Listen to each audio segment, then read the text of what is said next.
Et là, je partais marqué, il m'a fait un croche-pied. Ouais. Donc quand je suis tombé, mon genou est Ouais. complètement déchiré des ligaments croisés. Bêtement. À quel moment tu commences le basket? Ici, en Côte Ici. d'Ivoire ou là-bas? Ici. J'ai commencé ici en 6e.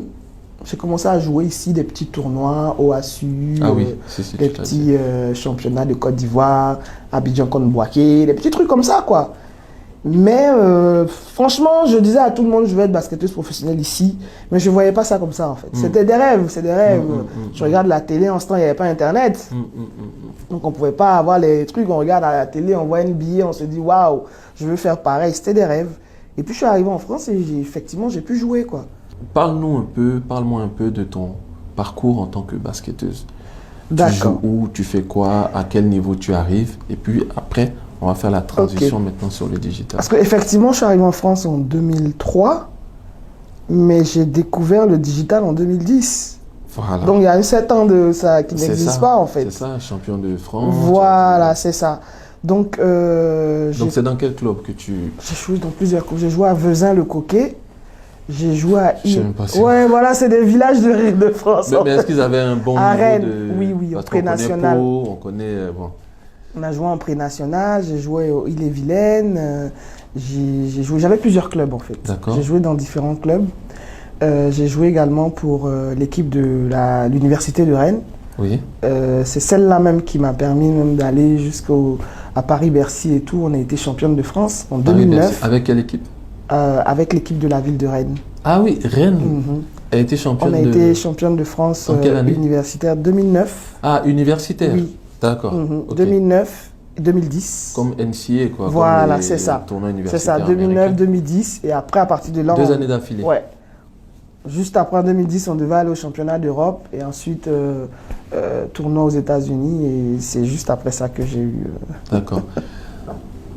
C'est vrai que ça va peut-être être un parcours difficile pour toi, mais essaie de nous dépeindre un peu l'univers dans lequel tu te blesses.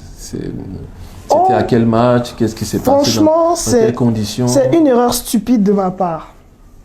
J'aurais pu éviter. Donc, je sors du championnat national qu'on joue avec le club de Rennes. Et dans ma ville, il y a un tournoi qu'on appelle Écho d'Afrique. C'est comme la CAN, en fait. Tous les pays africains se rencontrent, mais on se dispute dans différents domaines. Sport, danse, Miss et tout. Et là, le sport, c'était basket. Donc les gars, les Ivoiriens, le président des Ivoiriens de la ville m'appelle, me dit « Ouais, on sait que t'es une fille, mais t'es la seule, la plus forte de la ville. Donc on a besoin de toi, tu vas venir jouer. C'est un match mixte. » Bon, j'ai l'habitude. Ouais, j'ai l'habitude de jouer. Ça me dérange pas. Je dis « Mais moi, j'ai match le matin. » Je crois qu'on partait jouer à Brest, contre Brest. Il dit « Oui, je sais que tu as match. » Je dis « Je vais arriver à 13h, c'est pas grave, on va jouer à 15h. » Je dis « Oh, les gars, moi, je suis fatigué. » Surtout que je travaillais malgré le basket.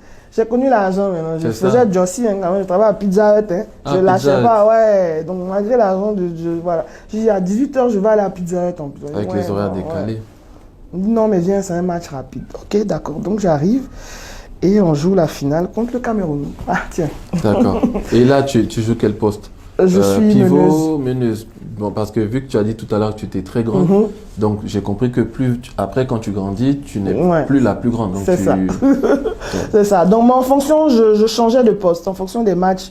Donc, parfois, quand on a besoin de moi, je retourne... Poste 5. Ouais. Ah, donc tu avais j'ai toujours eu le jump, comme on dit, la détente. La détente, j'ai toujours eu. Donc, franchement, pour me passer, et puis j'étais physique. Si j'ai levé les mains, c'est mort. Franchement, si t'es passé, c'est que waouh. Donc, à chaque fois, les filles, elles me cognent, bam, elles tombent, bam, elles tombent. On me demande comment tu fais, mais je sais pas.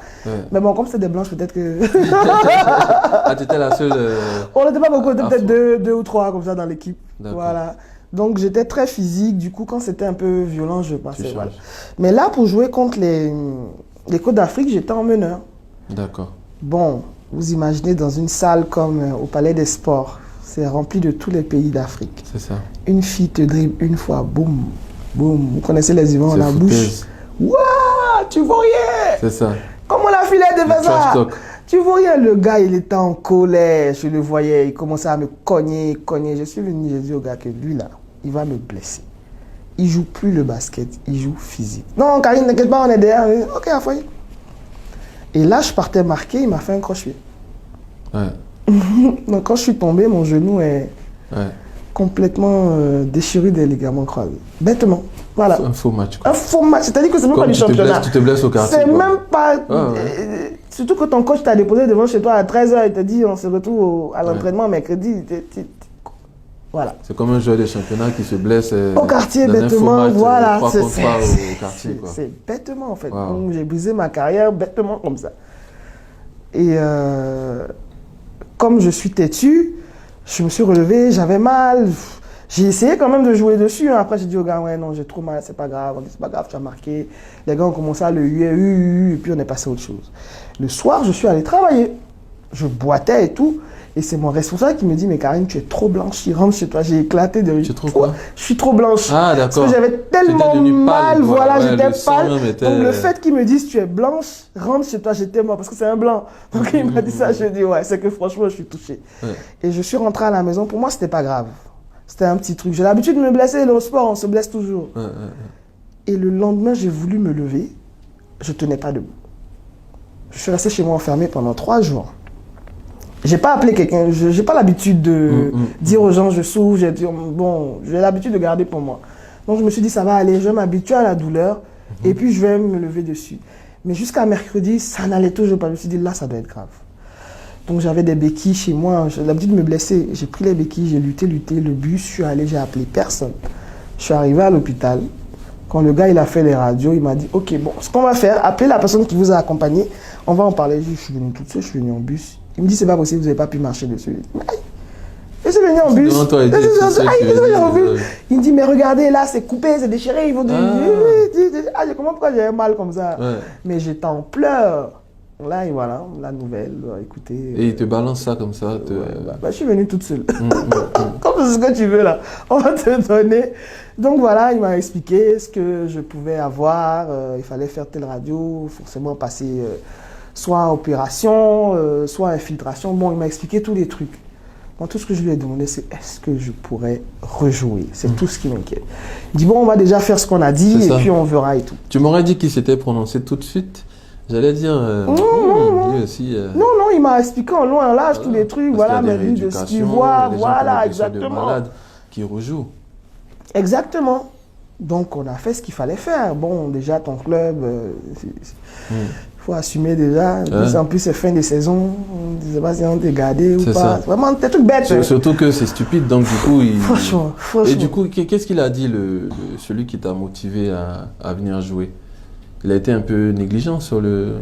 Quand tu pars lui dire que le jeune va me blesser... Après, mais tout le temps, franchement, tous les jours, il m'appelait. Hein. Il était tellement désolé. En fait, il n'avait pas mesuré l'ampleur des gens. Il se dit que oui, bon, on va se cogner un peu, mais... Et puis, vu que tu étais physique voilà, aussi, il ne s'attendait pas à ça. À la limite, voilà, je faisais... KO, quoi. Franchement, c'est une vraie joueuse, quoi. Même si tu tombes, il ne s'attendait pas à ça. Il ne s'attendait pas à ça. Donc, mais je lui ai pas voulu.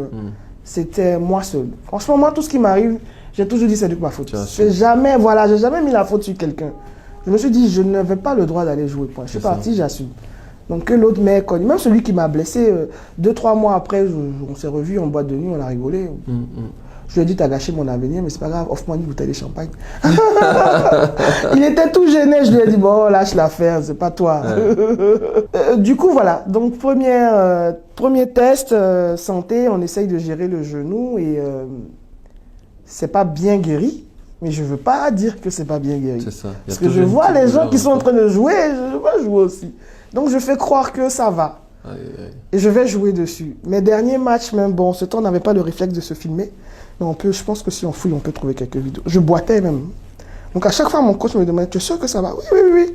Je fais exprès pour leur faire croire que j'ai un peu mal, mais t'inquiète. Mais parce que malgré tout, j'arrivais à faire quelques petits trucs. Il y a des matchs où je sortais meilleur joueur, marqueuse ou celle qui a le plus défendu, malgré le fait que je boite, hein, vous voyez. Donc, quand je lui disais non, ça va, bon, ça va, quelques petits trucs, il croyait, jusqu'à ce que, bon, ce soit trop tard, quoi. J'ai vraiment abusé, le médecin me dit, mais vous aussi. C'est mort. Voilà. Et est-ce que je me dis comme ça, hein, c'est une pensée au passage comme ça, est-ce que tu penses que le fait que tu pensais être nul t'a aidé à devenir meilleur au basket? Comme une sorte de... Comment dire ça? J'ai envie de dire défouloir, mais c'est pas le bon mot, de refuge. Tu t'es dit, bon, vu que tout le monde dit que je suis nul, et là, parce que tu l'as dit Ouais. tantôt, tu as dit que le seul moment où tu avais des pensées positives, des ondes positives, c'est lorsque tu avais le ballon de basket en main. Est-ce que tu penses que ça t'a rendu meilleur ou alors ça n'a rien à voir? En fait, c'est le mot, hein, c'est un défouloir. C'était un défouloir pour moi. Chaque fois que j'avais des paroles, tant que j'arrivais à sauter la clôture parce que j'en m'interdisais de jouer. En plus, non seulement c'est le seul endroit où je suis contente, D'accord. mais en plus, on m'interdit de jouer. Bon, je saute la clôture, je prends le ballon, je vais dans le petit terrain qui est derrière là, je vais faire 5 tours de terrain, chuter, je marque. Mais qui peut marquer comme ça? Ah, personne, c'est moi, ce Karim. Bam, je marque. Wow. Je me motive. Je marque les 3 points, boum, boum, boum. Quand il y a un garçon qui a passé, la fille elle est forte. Hein. Alors, allez-y, c'est le seul endroit où je suis fort.